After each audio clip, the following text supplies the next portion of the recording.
I was categorically in my team and in my division, I was consistently the only woman in the room of about 13 to 15 men. Wow. And it was, and it, because you come from university and, you have men and women in class, you have all kinds of different people, and university is really a bubble. And that was kind of the first time I felt what I had read about in theory, right? Which is, feeling alone in these rooms where, decisions are being made and things are being talked about. So that was an early dynamic. And that honestly manifested itself in, I had a really hard time speaking up about just anything.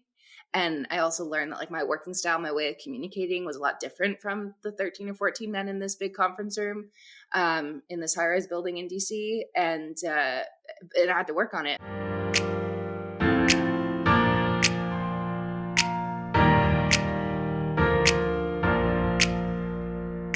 Welcome to the She's So Sweet podcast, where we interview accomplished women who have worked their way to the C-suite. I'm your host, Christy Falteruso, Chief Customer Officer and award-winning customer success executive. I am so thrilled and excited to introduce today's guest, Nicole Kyle, Managing Director and Co-founder at CMP Research. Hi, Nicole. Welcome to the show. Thank you so much for having me. I'm excited. I'm so excited for our conversation today. You've got a very interesting journey here and definitely not conventional. So we're going to dive into that. And I want to hear all about the great stuff that you've done along the way. So Nicole, before we get started, let's give our listeners a little background here. So why don't you start by telling us a little bit more about CMP Research and your role there? Sure. So I lead CMP Research. I'm the managing director and co-founder, as you mentioned. CMP Research is the research and advisory arm of customer management practice. We advise customer contact and CX leaders on customer experience, employee experience, functional management, and technology and partnership decisions. It's really a research and advisory group that helps customer-facing leaders navigate the future of work. So that's what we do and who we are. That's great. Tell me a little bit more about how you came to be the co-founder here. Yes. So I've been a future of work researcher for over a decade. I started my career at a company called Corporate Executive Board that was later acquired by Gartner. So I was a Gartner analyst for, in total at the CEB time, about 8 years. And I love the future of work and I love asking questions and I love research and I love taking kind of the answers we find from our research and using those to help executives make better decisions. But I was ready to start something of my own. So having always worked at middle market and large companies, always had worked at publicly traded companies, I was presented with this opportunity to join customer management practice and build something from the complete ground up. So I took that chance and it was a little scary, but I'm glad I did. And it's the perfect combination of applying my future of work research experience, but applying it to a part of the C-suite, the customer contact executive, the CXO, and really getting to know that part of the business and helping them again, just deal with all of the changes going on in how we work in workplace environments today. That's so interesting. And we're going to get into that because that's obviously a huge pivot for you. But I want to explore this for a minute. So you went from working at large corporate companies, publicly traded companies, and now this company, I'm assuming, is a little bit smaller than maybe some of the places you've been before. How have you adjusted to that? What's the big culture shock for you? Yeah, it's really been a journey and such a exciting learning experience. It doesn't mean it hasn't had its challenges, but so the company I'm at now is privately owned. Our research and advisory arm is brand new; it didn't exist before, so it's like starting a startup within a larger company, I suppose. But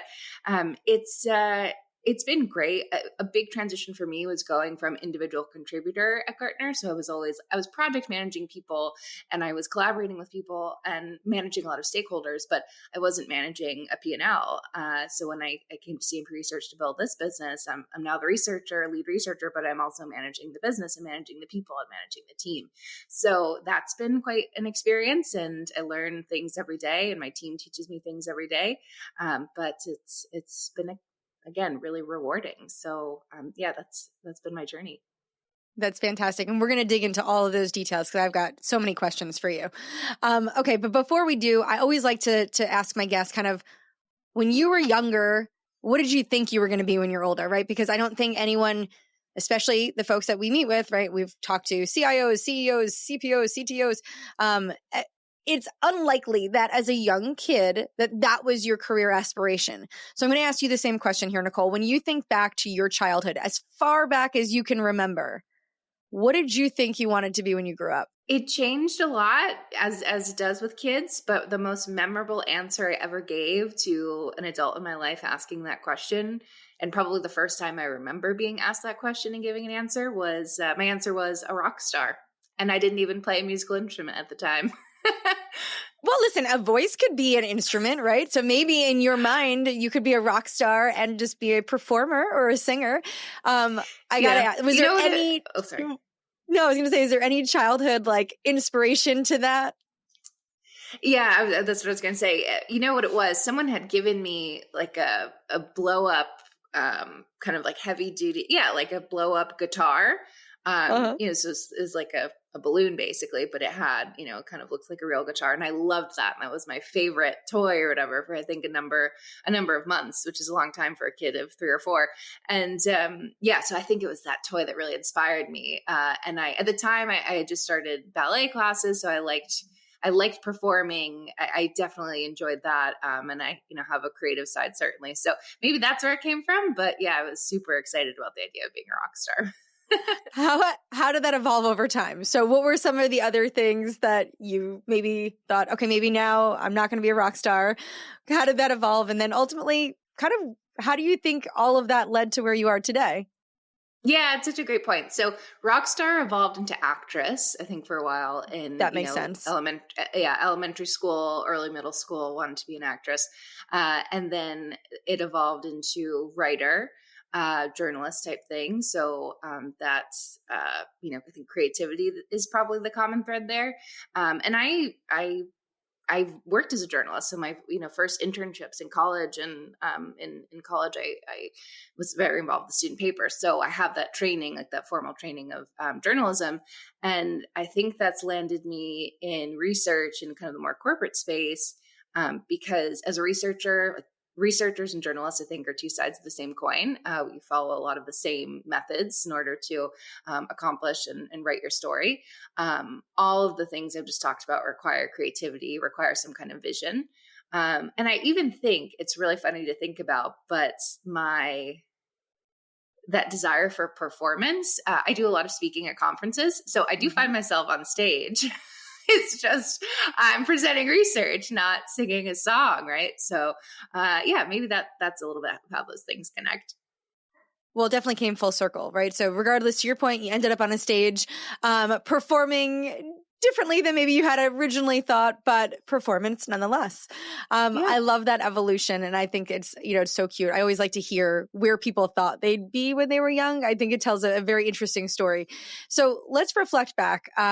Obviously, we know this. There's no linear path to the top, and you're clearly not at the end of your journey by any means, but I'm sure that there have been a lot of pivotal moments here. Now, you talked about a big one for you, right? Like taking this job here and kind of stepping out of your old role as an IC and now really owning the business. But what are some of these really big pivotal moments or the decisions that you feel contributed to your ascent to the C-suite? Yes. So the leap from individual contributor to being a co-founder, leading a team, owning the business, that was huge. But even backing up from that, because that leap took a degree of confidence that even 5 years before I wouldn't have had. So reflecting on how did I build that confidence, what other leaps kind of empowered me to eventually make the big one. I moved to London from DC in 2016 with my job at the time with CEB, which later became Gartner. And I didn't know anyone there. Maybe like a few acquaintances from college, but no one close. It was just a dream I'd had to live abroad, and I really loved London, to live there since I was, a teenager. And I took the leap, and I built a life essentially from scratch. So in some ways, and that's where I think your personal life can affect your career, in all kinds of ways. I think the confidence from that really helped me understand that, I can do hard things and I can do things that I haven't done before. Professionally, I think what's really helped me be ready for that jump to co-founder and team lead and business leader was just acquiring expertise and saying yes to professional opportunities that came my way in those years prior. So when I moved to London, I was charged with serving our UK and European clients at the time, growing that client base, working with our sales partners to do so, sales enablement, all that good stuff. And I had to learn about a lot of different business cultures. I was essentially the authority on our product in our UK office, our European headquarters. So being thrust into and accepting those leadership roles, even when it was scary, it all prepared me for then that jump to CMP and starting CMP research. Now, you talk about those being scary moments. I think we've all can relate to having those moments of pause where it's like, can I do this? Is this like really like, am I going to be successful? And I know that obviously you had to take these risks and these chances. How did you overcome that fear? How do you kind of silence that so you can actually make those leaps? Because I think that hinders a lot of people's success. And obviously it was something that you experienced, but it didn't stop you. So how did you overcome that? Yeah, it's a really great question. It's a little bit of the only way out is through in some ways. And it's a little bit of faking it till you make it. But I think it's also focusing on the why and my why. So focusing on, okay, why am I taking this challenge? How will it help me? How will the fear be worth it? Essentially, I often, like everybody, think about things in trade-offs. So this thing might be hard, but what am I getting from it? Or this thing might be scary, but what will I learn? And I just had to remind myself of, okay, the move to London will be scary, but you will be fulfilling a lifelong dream.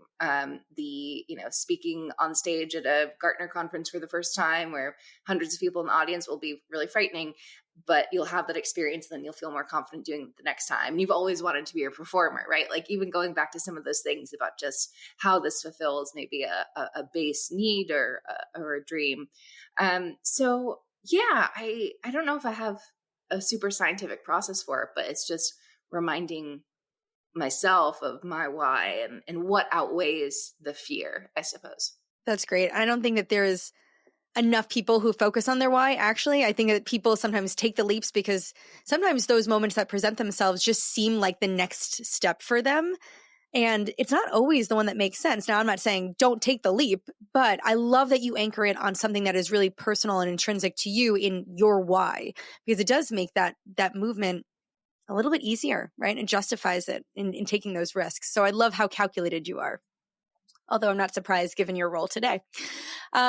Well, let's explore this other part of things, right? Because we know that these leaps, these changes, these journeys that we're on don't come without battle scars, right? We know that we've had to overcome some obstacles or some challenges that we were faced. What are some of those that you've experienced in your professional journey, and how did you navigate those? Yes. Certainly, and I know others have talked about this in your pod, but certainly imposter syndrome comes to mind. And I think there's so much discussion about it, especially in the gender equity space. And it is different for everyone. And I think we experience it at different times and we experience it in different ways. And I don't think there's a blanket solution. We can't just tell women and girls like, don't have imposter syndrome, because then that makes you feel weird about having it. But then we can't say like, you have it and that's normal, because we don't want to normalize it. It's a really tough conversation to have. So just speaking from my experience, I, especially when making these leaps, doing things for the first time, I felt like an imposter. And I think that is normal to a degree. But what I had to remind myself was, like there's that adage, like the universe doesn't send you things that you're not ready for. And I think one of my friends, she's a life coach, she had said that to me once. And I tried to just hold on to that. Fake it till you make it, as I said, is huge. I think even Rihanna said it in some red carpet interview that she fakes it till she makes it. And I love that. Because even if Rihanna does it, then it's okay for us all to do it. I love Rihanna. But more seriously, I think that line between healthy fear and imposter syndrome is there. And as long as we're just aware of, this is in my head, this is the me not feeling ready for something is a story I'm telling myself, and I can tell myself a different story, and then that story will become true in my head. For example, like I said, first time I spoke at a large scale Gartner conference, hundreds of people in the audience, I was really scared. I felt like I'm one of the youngest analysts on the conference panel, one of few women. Like I would have sponsors say to me, "Oh, I recognize you. from, a pamphlet of 50, maybe 60 analysts. And they recognized me because I was the only person really who looked like me, younger woman, on the analyst speaking track. And that was really nice of them to say that they recognized, but then I kind of felt this pressure and I was like, oh man, am I ready for this mantle? And I just had to remind myself again, I wouldn't be asked to do this if it wasn't ready. Right. So I think that's important. There was one other thing I was going to say, and now it's completely flown out of my mind about battle scars. Maybe it'll come back to me. Sorry. No, that's quite all right. And we're going to keep this conversation going for a minute because you did hit on something that I think a lot of us, especially women in tech, right, which has been, primarily the audience here on this show, we navigate this environment that had been historically male dominated. Now, you just gave an example, right? You were sought out, introduced by this person who was at this event, and you just said, probably because I was one of few women who happened to be in the brochure speaking at this conference. Is that something that you feel that you had to be very thoughtful about how you navigated being a woman in a role where you feel like there may have been more men than women? Yes, this is such a good question. And it's a dynamic that, to your point, has cropped up and creeped into my working life many times throughout my career. Or in the early days, the first time I really felt this, first job out of college, again in a corporate setting. I've written a little bit about this before, but I was categorically in my team and in my division, I was consistently the only woman in the room of about 13 to 15 men. And because you come from university and, you have men and women in class, you have all kinds of different people, and university is really a bubble. And that was kind of the first time I felt what I had read about in theory, right? Which is, feeling alone in these rooms where, decisions are being made and things are being talked about. So that was an early dynamic. And that honestly manifested itself in, I had a really hard time speaking up about just anything. And I also learned that my working style, my way of communicating was a lot different from the 13 or 14 men in this big conference room in this high-rise building in DC. And I had to work on it. But something I'm really proud of is that my direct manager and my skip level manager at that time, they were really open to when I expressed look, I don't communicate like this. I'm not going to interrupt in a meeting. I'm not going to be the loudest one in the meeting. We have a lot of strong personalities in that room and I don't feel comfortable butting in. So I communicate to them, if I'm brought into the conversation, I definitely have things to say, but I'm going to need your help in bringing me in. Something else I did was a little bit later, a new manager, but same team. We had worked out something where the meeting materials would be circulated before, and they were these big research briefs. And I would annotate and write down my comments before the meeting and then circulate it. So people knew, hey, look, Nicole has all these thoughts. She's just not going to be the one jumping into the conversation, interrupting 6 people to get her thoughts heard, because it's really frightening. She's, first job out of school, only woman in the room, certainly one of the youngest people in the room. There's another male analyst, but and that was really wonderful to, it took bravery to express that and have that conversation, but then being received with, okay, let's work with that was really wonderful. And I encourage other leaders and managers of all genders to do the same, especially for their entry level employees and young women.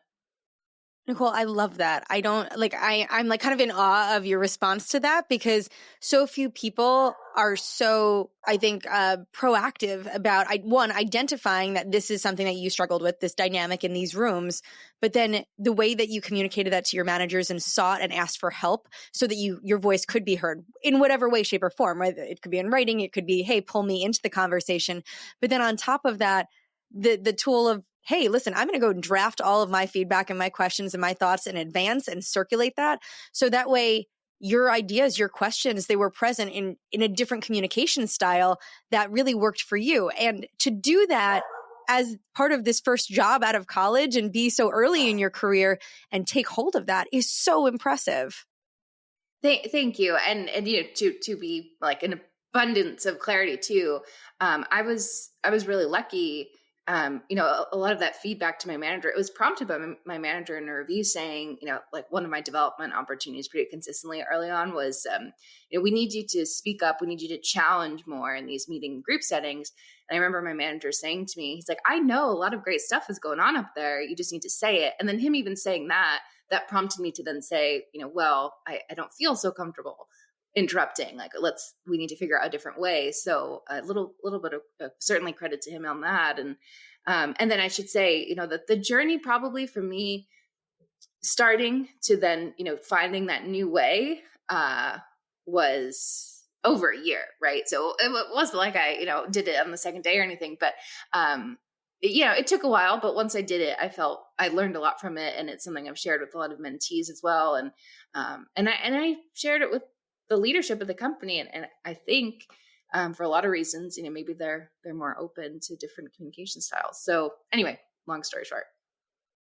Well, I think those are great tips and tools that folks who are listening to this episode can take with them, because I do think that a lot of us struggle in silence, right? We have such wonderful contributions that we want to make and very thoughtful ones that would help the businesses that we're a part of. But sometimes this fear and this dynamic that happens in these rooms silences us, right? And our contributions aren't seen, heard, or felt. And so I love that you've provided everyone with some examples of ways that they can go and do that, because I think we need more of that, right? We need more practical examples of, okay, yes, this is a thing, but what can I do to overcome this? Or how do I navigate it? Or how do I contribute in a different way? So thank you so much for that. Now we're gonna shift gears a little bit here, because I'm a big fan of celebrating success. And something else that I see in a lot of women is that we are so career focused. We're so ambitious, right? We've got these big lofty goals. We're always looking ahead. And I love that. I'm the same way, right? I'm always like, oh my gosh, all the things I have to do, all the things I have to do. But I don't often pause to say, well, look at all the things I did, and take a moment to take that in and celebrate it and acknowledge it. So I make sure that we carve out some time in these episodes to do just that. So Nicole, I want you to think back to your journey, because obviously you've had some tremendous success, or else you wouldn't be where you are today.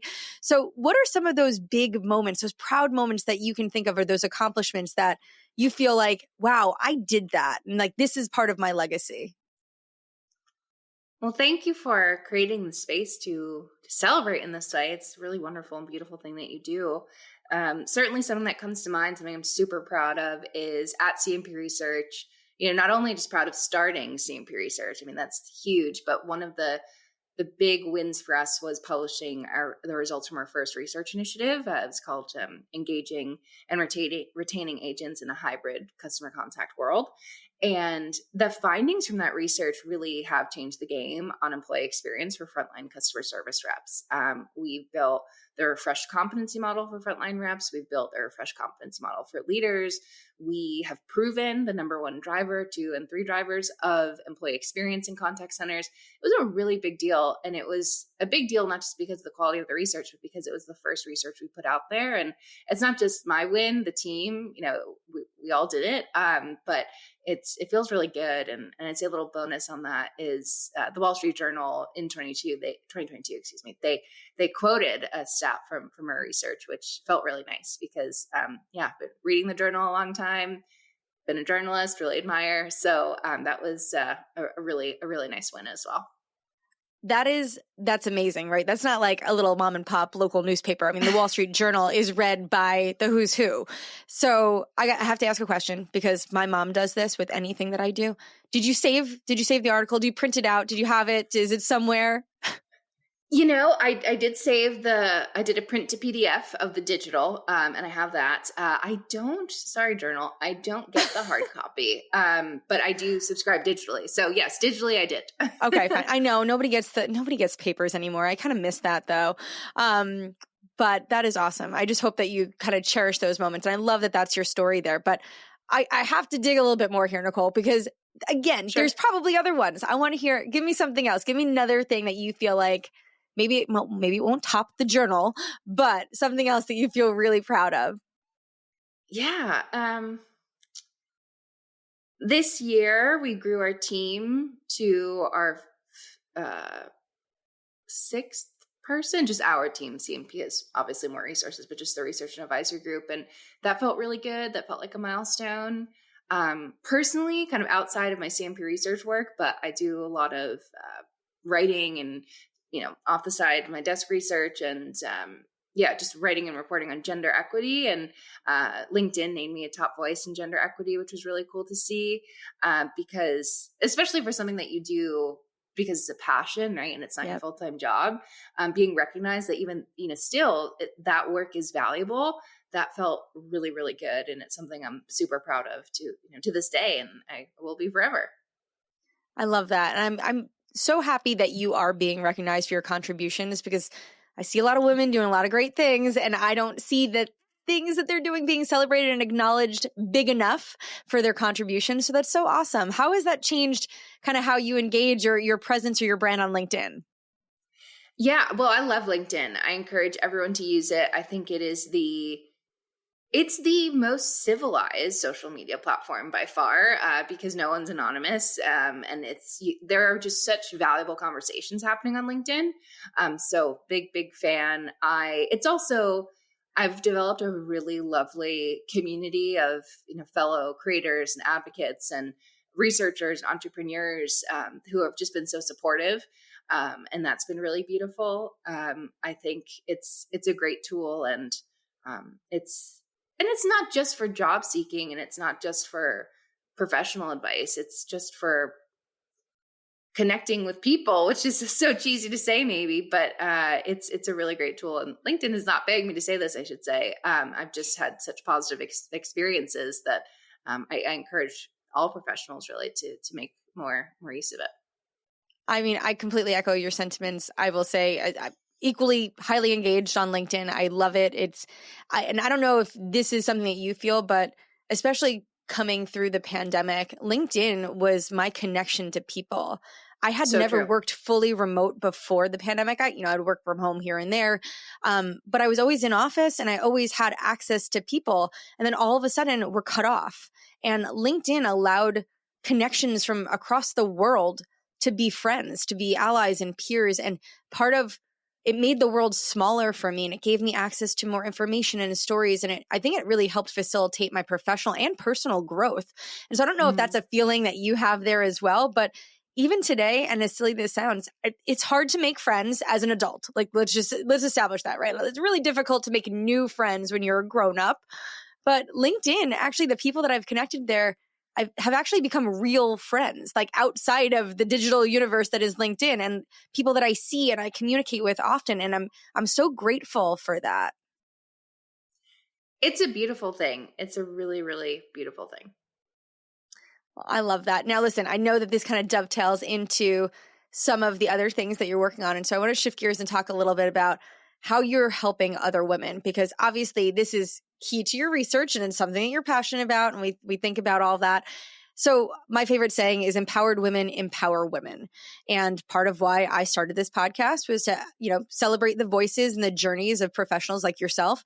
So when you think about how you're helping the community, the broader community, and specifically women, what are some of the things that you do especially as women are trying to take on leadership and new opportunities? How are you empowering others?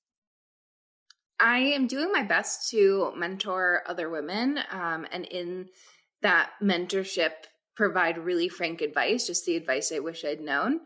And that's not like a super original approach by any means, but for me, what mentorship looks like too is asking myself, every quarter or so, okay, is there an opportunity I can put in front of one of my mentees, or just trying to be proactive about it.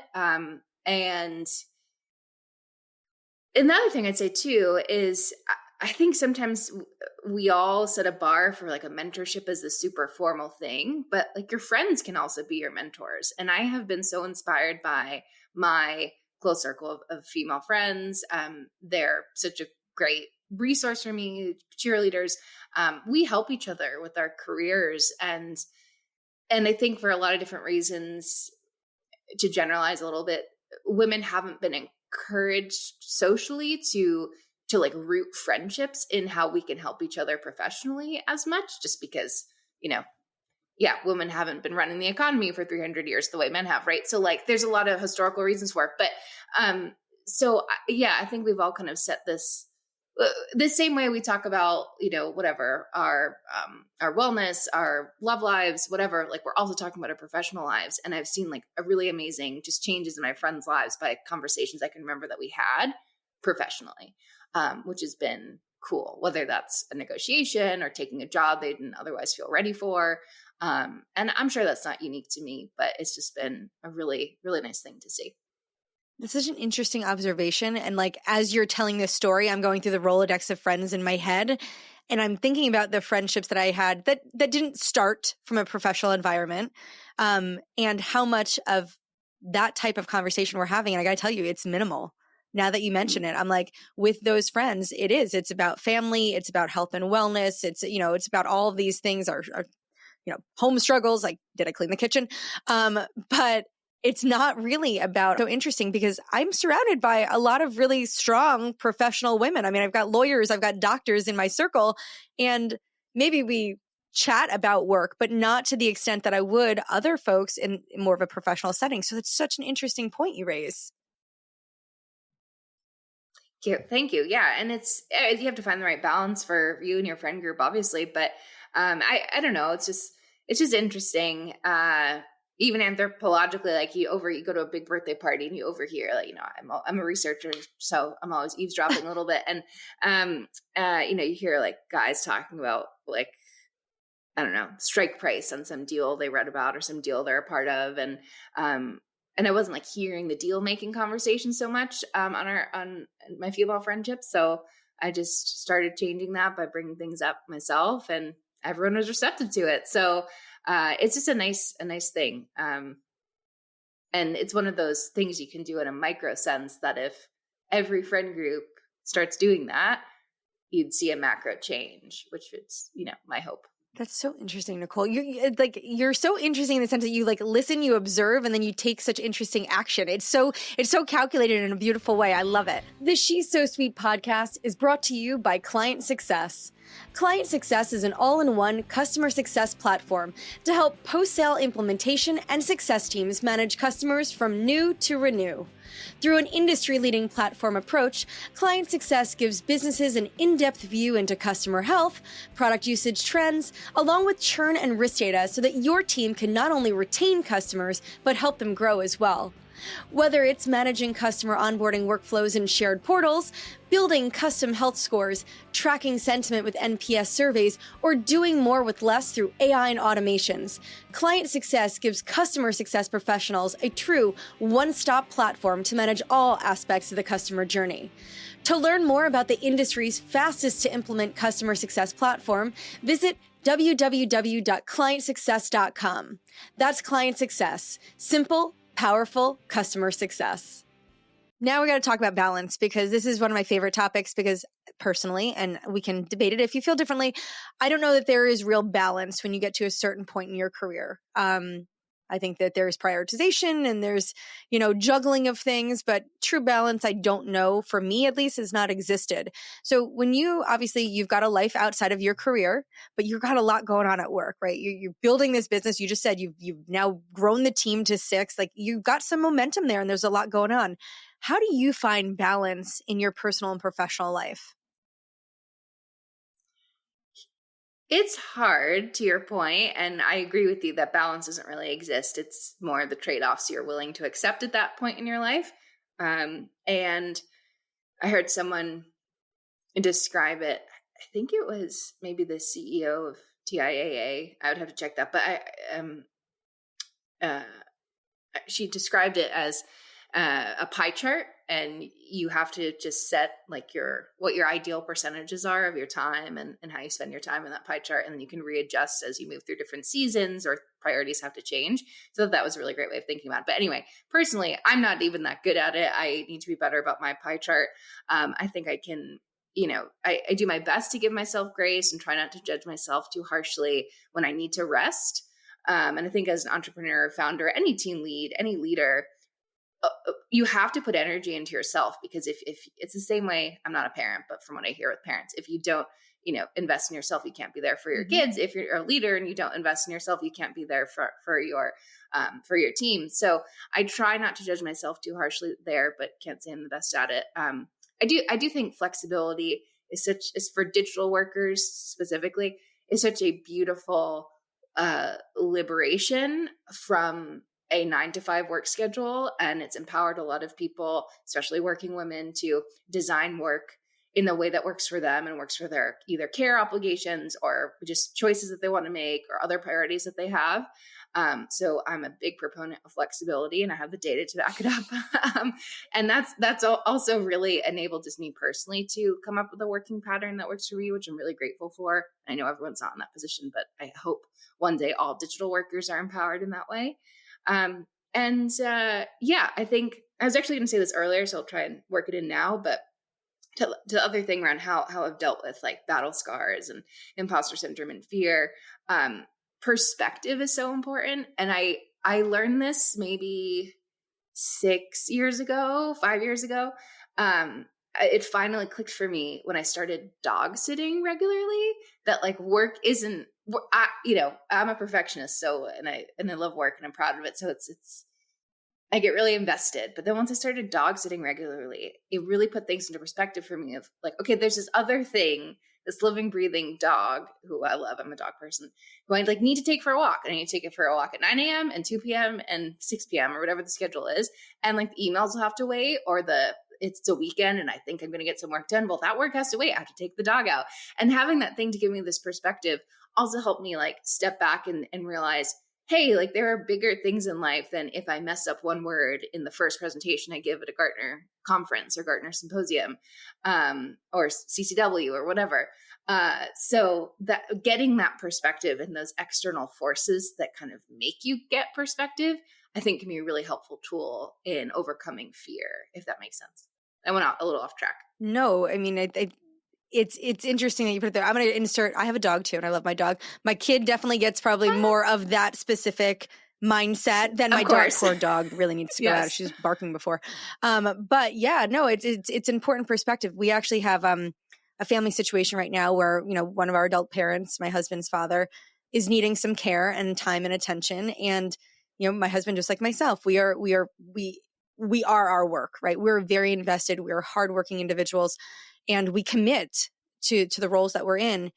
And now we're having to like stop and adjust and think differently because our priorities are different, because at the end of the day, those are the things that matter. So yes, living, breathing thing, pet, parent, all the same, because these folks, they need us, right? And we've got to be present in other areas of our life. So I love that you're introducing balance through, again, things that need, right? That have those intrinsic needs. Okay. We're going to spend a few minutes now talking about advice, because you offer a lot of advice. You talked about this when you're mentoring. You're very direct with your advice. You try to give good, practical advice to those that you mentor. So I want you to think back professionally, or even way before that. Was there a piece of advice that you wish that you had earlier in life, maybe earlier in your career, that you feel would have changed your trajectory, right? Or changed some outcome for you if you had known this thing sooner? What would that be? I think things would have been easier if someone sat me down, and maybe someone tried to and I wasn't ready to hear it, and just said, don't sweat the small stuff. And that's in life, but especially professionally, like, do not sweat the small stuff. And I remember this, like when you're an entry-level employee in your early career, you feel like so much hinges upon things like and it can cause like undue stress in a way, and it can prevent you from seeing the big picture, or it can prevent you from even just tapping into like, what do I really want from my career? And it can prevent you from seeing your career as something that should fuel you, as opposed to your career as a set of credentials or a set of tasks that you must accomplish to look good in the company's eyes, the boss's eyes, the whatever. And that's all a great thing. And that's like a good thing to be motivated by. But longevity in your career and authenticity in your career is going to come from being able to answer the question, like, what do I get from this experience? What is this experience helping me learn? How is this experience getting me one step closer to a goal that I have, or to a goal I think I might have? Because we don't always have all the answers. So, don't sweat the small stuff, because that small stuff can just be a distraction in a way, and undue stress is not good for anyone. So that would be one thing. There's just really practical stuff. Like I would definitely tell my younger self to save more aggressively for retirement earlier, and like take more risk financially, because when you're young, that's when you can take it. And like, no one told me this, but a lot of people just know this. So yeah, do get your financial house in order. just take more risk when you're young because you have a long time to be invested in the market. And I would just from going like even on a financial point and some things that I learned, companies almost always have more money in their budget than you think they do, especially if you're, again, an earlier career employee. So know that and know that other people know that, and other people are going to ask. And like the worst thing that comes in a salary negotiation from asking for more, as long as you do it politely and you do it with like real reasons and you have a good case, is people say no, and that's fine. But the right leader will also respect you for asking for more and advocating for yourself. So do not be afraid to do that. And if the leader doesn't like that you did that, that might say something about the place where you are, like the company or leader that you're working for. So yeah, random list, but some lessons that come to mind. I mean, those are all pieces of advice I definitely wish I had earlier.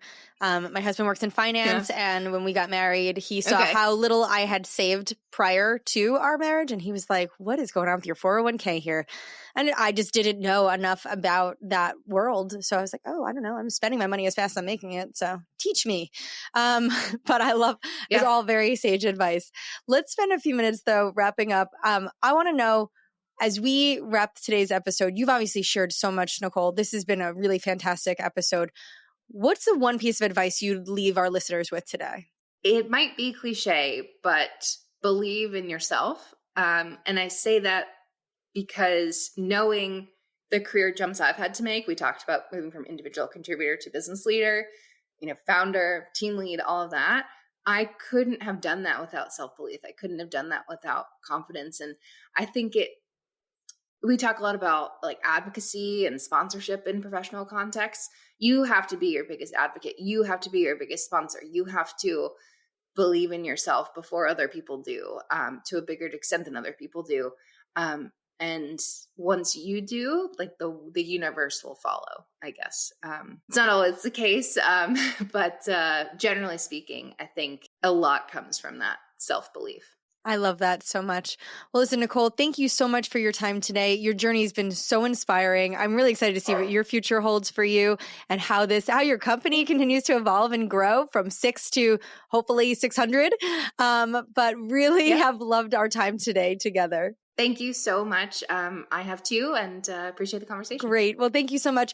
Everyone, if you've enjoyed our episode, please rate and follow us on Spotify and Apple Podcasts, subscribe on YouTube, and connect with me on LinkedIn. Until next time, we'll see you soon. Hi, guys. I want to share a bit about an organization that I support called Wednesday Women. They're on a mission to increase the visibility of executive women leaders that you should know, learn from, and be inspired by. On LinkedIn, they share the profile of 2 amazing women each week, on Wednesdays, of course. And now just imagine if we all followed, amplified, and nominated the women that we want to see more of. Their initiative provides examples of women CEOs, founders, sales executives, technical leaders, and so many more. By supporting Wednesday Women, you'll see more of these professionals in your social feeds, of course, but also on stages, podcasts, and panels. If you're interested in learning more and supporting their initiative, head over to www.wednesdaywomen.org or follow them on LinkedIn.